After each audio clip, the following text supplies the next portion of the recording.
Jeg har haft 521 kundekald online.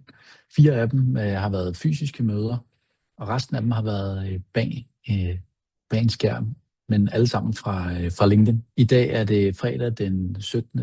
april 2026, og i år er der kommet lidt over 807.506 kroner ind. Ja, lidt over. Det er præcis 807.506 kroner ind på kontoen, inklusive moms, godt nok. Og flere af de kunder, de virksomheder, jeg arbejder sammen med, har rykket sig markant. Det er rigtig fedt. Rikke har jo gået fra på 4 måneder at få 600.000 mere ind om måneden, til at skulle skrue en lille smule ned, til at sætte målet op igen. Nu vil hun være den største inden for hendes branche. Det er jo fedt. Jimmy er gået fra 2 millioner i omsætning per måned til omkring 3 millioner nu, efter lidt over et års tid, halvandet år.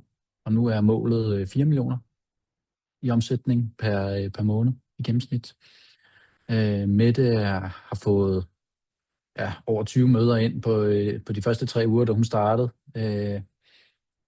Og gået fra noget, der ligner 2 millioner i omsætning til, at hun regner med at ramme 10 millioner i år. Så på papiret, så går det jo meget godt. Men der er en ting, som er begyndt at irritere mig lidt, og det er antallet af kald. For selvom det virker, så er det jo ikke sådan, jeg har lyst til at bygge det videre. For hvis det skal kunne holde i længden, så kan det jo ikke vokse, uden at jeg selv bliver fast i halsen. Så i de sidste par uger har jeg egentlig kigget lidt på min egen forretning. Ikke på, hvad der virker, men hvad der ikke skalerer. De ting, som jeg vil lave om fra nu af, eller de ændringer, som jeg laver i min forretning lige nu, det er, at jeg skal egentlig stoppe med at bruge min tid forkert. Det vil sige, at jeg er nødt til at tage nogle færre kald og bruge noget mere tid på struktur og lave content og lave systemer. Teste det af. Både på vegne af mig selv, men også de virksomheder, som jeg arbejder med. Jeg kunne godt tænke mig at bygge nogle flere indgange til min verden. Fordi lige nu, der kommer de fleste ind gennem LinkedIn. Sjovt nok. Fordi det er jo det, jeg arbejder primært på. I bund og grund er vi jo ligeglade, hvor kunderne kommer fra, bare de kommer. Men LinkedIn er bare en løftestang for der, hvor mine kunder er. Det er også der, hvor mine kunders kunder er. Hvor jeg kan hjælpe dem med LinkedIn-delen i hvert fald. Men jeg skal bygge nogle flere indgange til min verden. Det vil sige, det skal ikke kun være 1-til-1 kald, som jeg gør i dag. Men der kunne godt være nogle mindre beslutninger først. Noget, som gør det lidt nemmere for folk. Fordi der er rigtig mange af dem, jeg har snakket med, de har fulgt med i længere tid. Det er helt tydeligt, når jeg snakker med dem, at de har fulgt med i måske et år nogle gange. Så tilliden er der. De ved godt, hvad jeg laver. De har bare brug for at vide, hvad er det helt præcist, jeg laver. Ikke? Hvad kan de få ud af det, og virker det for dem? Så jeg gør mit tilbud lidt mere skarpt, endnu skarpere, så de ikke behøver at snakke med mig først. Så det næsten sælger sig selv, før jeg overhovedet taler med dem. Og så skal jeg teste hurtigere og oftere, fra idé til opslag, til den respons, det giver, i stedet for at overveje det for lang tid, fordi jeg simpelthen ikke har tid til at få prøvet det af, til at lave det, fordi jeg sidder i for mange kald. Og så vil jeg vise mere af det, jeg gør, det vil sige cases, processer, samtaler, som jeg har, selvfølgelig uden at bryde tilliden med dem, jeg sidder og snakker med, men det kunne jeg godt tænke mig at vise lidt mere af.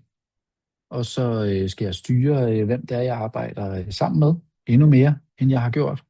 Fordi det er ikke alle, som skal ind og bruge det her. Det er kun dem, som passer ind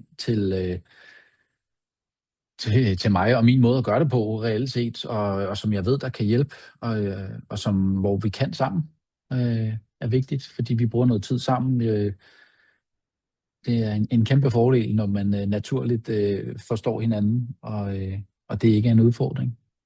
Så det kunne jeg godt tænke mig at styre endnu mere. Og så skal jeg beskytte min tid og min energi, for ellers så kan jeg ikke skalere det. Jeg har en tendens til nogle gange at arbejde lidt for mange timer, hvis jeg kan få lov til det, fordi jeg synes, det er sjovt, det jeg laver. Men hvis hele dagen er fyldt op af kald, så er det meget svært at lave andet. Og så kan jeg ikke skalere det, og så ender det med at blive et job eller en forpligtelse, som jeg gør mere fordi, at aftalen er i kalenderen, end at det nødvendigvis er det bedste for hverken min forretning eller dem, jeg arbejder med. Så det skal kunne skaleres. Og det sjove er jo, at det her er præcis det samme, som jeg hjælper mine kunder med, altså de virksomheder, jeg arbejder sammen med, at gå fra noget, som virker, til noget, der kan holde, uden at man knækker midt over. Men en gang imellem, så er det også min egen tur til at stramme lidt op. Ikke fordi det sejler, men fordi det kan blive bedre. Det skal blive bedre. Og hvis der er en ting, jeg har lært, så er det, at det er sjældent det, der ikke virker, der holder os tilbage. Det er det, der virker, men som ikke skalerer. Så det må vi jo se, hvor det ender.